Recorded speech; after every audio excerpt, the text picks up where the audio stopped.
آگے بڑھنے سے پہلے میں یہ عرض کر دوں کہ ایک ہے وراثت کے مسائل، اس کی تقسیم کا طریقہ کار جو قرآن مجید میں بیان کیا گیا، جس کی تفصیل اور تفسیر نبی کریم علیہ الصلوۃ والسلام نے ارشاد فرمائی۔ ایک وہ پورشن ہے وراثت کی تقسیم میں کہ جو فوت ہونے والا ہے اس کی حیثیت اور جو اس کے ورثاء ہیں، بیوی ہے، بچے ہیں، بیوی ایک ہے، ایک سے زائد ہیں، ایک بیٹی ہے، دو ہیں، دو سے زائد ہیں، بیٹا ایک ہے، یا اس کی اولاد ہے ہی کوئی نہیں۔ پھر اولاد نہ ہونے میں ایک صورت کلالہ کی ہے، قرآن میں ذکر کی گئی ہے کہ جس کی نہ بیوی ہے، نہ اولاد ہے، نہ ماں باپ ہیں، کوئی وارث ہے ہی نہیں۔ تو قرآن مجید نے اس کا ہر ایک کا حصہ اس کی حالت کے مطابق ذکر کیا ہے۔ ایک یہ پورشن ہے، اور یہ اتنا اہم ہے کہ نبی کریم علیہ الصلوۃ والسلام نے اس کا جو علم ہے، جس کو ہمارا جو عالم کورس، مفتی کورس، درس نظامی جس کو کہتے ہیں، اس میں اس کو علم الفرائض کہتے ہیں، علم میراث کہتے ہیں، علم الفرائض کہتے ہیں، اور نبی کریم علیہ الصلوۃ والسلام نے اس کو آدھا علم قرار دیا۔ جتنا علم حاصل کرے وہ آدھا ہے، اور علم الفرائض آدھا ہے۔ اس کی وجہ کہ انسان کی دو حالتیں، ایک زندگی اور ایک موت۔ تو علم کا وہ حصہ جو انسان کے مرنے سے پہلے تعلق رکھتا ہے وہ آدھا ہے، اور جو مرنے کے بعد ہے وہ آدھا ہے۔ اور اس کو پورا آپ کہہ لیں کہ لیسن ٹو لیسن، سبق در سبق پورے کورس میں پڑھایا جاتا ہے۔ اس کی بڑی معروف کتابیں ہیں، اس کی تشریحات ہیں، اس کے نقشے ہیں، اس سے ایکسپرٹیز ہیں۔ جہاں جہاں پوری دنیا میں دارالافتاء ہیں، یعنی جہاں مفتی کورس اور اس کے بعد فتویٰ جاری کیا جاتا ہے، اس میں پوری کہ اگر آپ میں سے کوئی بھی اپنے کسی وراثت کے مسئلے میں رہنمائی چاہے کہ اس کے بارے میں قرآن کریم اور نبی علیہ السلام کی سنت و شریعت کیا رہنمائی کرتی ہے، تو آپ اس کی پوری تفصیل لکھ کر دیں گے کہ اس کے وارث کتنے ہیں، اس کی تفصیل بتائیں گے۔ دوسری طرف یہ آپ لکھ کر دیں گے کہ جو فوت ہوا ہے وہ چھوڑ کر کیا گیا ہے، اس کا جو ترکہ ہے، اس کی جو وراثت ہے، اس کی ڈیٹیل کیا ہے۔ ڈیٹیل میں اس کی پھر کئی صورتیں ہیں کہ وہ جائیداد کی صورت میں ہے، وہ کیش کی صورت میں ہے، اس کو کیسے تقسیم کرنا ہے۔ ایک اس کا شرعی طریقہ کار ہے، بات سمجھ گئے، اور ایک اس کا ساتھ جو ہماری کورٹس ہیں اس کا ایک اپنا طریقہ کار ہے جس کو وہ لے کر چلتے ہیں۔ قانونی تقسیم ہے، ایک آئلی تقسیم ہے۔ آئلی تقسیم یہ ہے کہ گھر میں بیٹھ کے آپس میں انڈرسٹینڈنگ کے ساتھ سب بھائیوں نے، وارثوں نے مل کر اچھا بھی یہ تیرا، یہ تیرا، یہ تیرا بانٹ لیا، ٹھیک ہے جناب۔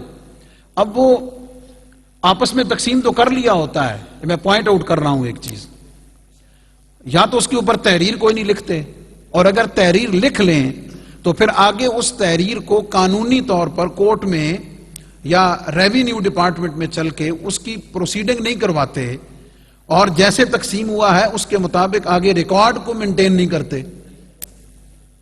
آپس میں بانٹ لیا ہے، لیکن محکمہ مال میں اور ریونیو ڈپارٹمنٹ میں جہاں اس کا پورا ریکارڈ لکھا ہوا ہے، لینڈ ڈپارٹمنٹ میں، وہ اسی طرح دادا جی کے نام ہی چل رہی ہوتی ہے۔ بات سمجھ گئے؟ جب اس کو بیچنے کی طرف کبھی آتے ہیں اس کے کسی حصے کو، تو جو لینے والا ہوتا ہے وہ کہتا ہے جناب اس کے ڈاکومنٹیشن مجھے مکمل دیں۔ پھر جب وہ پتہ کرتے ہیں تو پتہ چلتا ہے او ہو ابا جی بھی آپ نے نہ کوئی نہیں سی کرائی، تو یہ تو دادا جی دے نہ چل دی پئی۔ وہ پھر ایسا پنڈورا باکس کھلتا ہے جو بند ہی نہیں ہوتا۔ یہ ایک معاشرتی مسئلہ ہے نا۔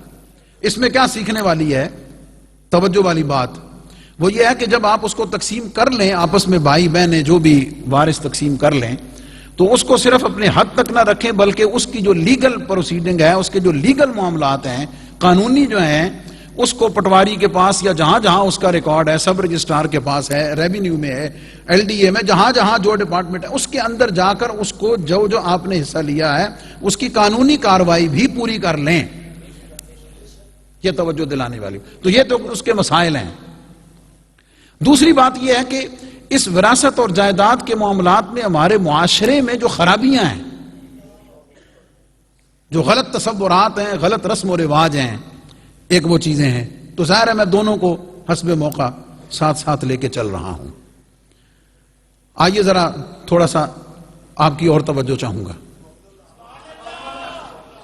اللہ رب العزت نے نماز کا حکم دیا، اقیم الصلاۃ، مختلف الفاظ کے ساتھ، لیکن قرآن میں نماز کا طریقہ نہیں بتایا. وہ طریقہ نبی کریم علیہ السلام نے اپنے عمل مبارک اسوہ صلو کما رأیتمونی اصلی باختلاف روایات، ٹھیک ہے جناب، امت میں رائے جو شائع ہے، بات سمجھ گئے، لیکن قرآن نے اس کی تفصیل نہیں بتائی کہ رکوع، سجدہ، رکعتیں کیا پڑھنا ہے، وہ ساری تقسیم وہ اللہ نے نہیں بیان کی. حج کا حکم دیا، حج کے مناسک اور ارکان کچھ ذکر اشارتاً کر دیے جو چلے آ رہے تھے، باقی تفصیل امت کو نبی پاک علیہ السلام نے اپنا حج کر کے سکھا دی کہ حج کیسا ہے. ٹھیک ہے. روزے کا حکم دیا، بات سمجھ گئے، روزے کے ٹائم کا اعلان کر دیا، کچھ کفارے کا اور قضاء کا ذکر کر دیا، باقی ساری تفصیل نبی کریم علیہ السلام نے فرمایا محبوب تو بتا دے. توجہ ہے جناب؟ نماز، روزہ، حج، زکوٰۃ، زکوٰۃ کی پوری تفصیل. زکوٰۃ کا حکم تو ہے، نصاب کتنا ہے، سونے کا کتنا، چاندی کا کتنا، بزنس پہ کتنا ہے، کیش پہ کتنا ہے، یہ ساری تفصیل نبی کریم علیہ السلام نے ارشاد فرمائی ہے. کہنا کیا چاہتا ہوں، نماز کی باری ہو، نماز کی احکامات تفصیل کی باری ہو، اس کا محبوب ارشاد فرماتا ہے، رب حکم دے دیتا ہے.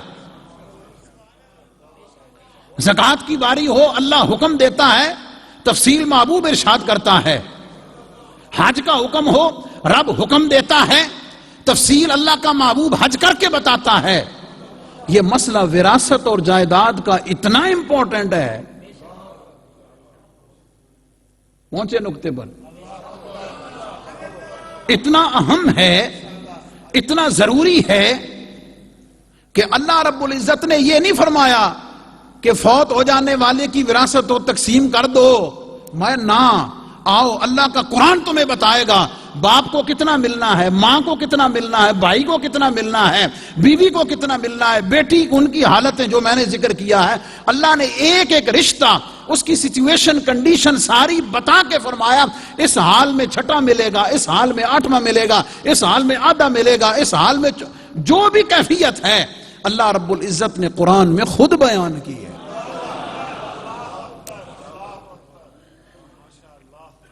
یہ اس کی اہمیت کی طرف اشارہ. اور اگر آپ کو وقت ملے، اور ملنا چاہیے، نکالنا چاہیے، تو سورۃ النساء کا دوسرا رکوع آیت نمبر 11 سے شروع کر دیں،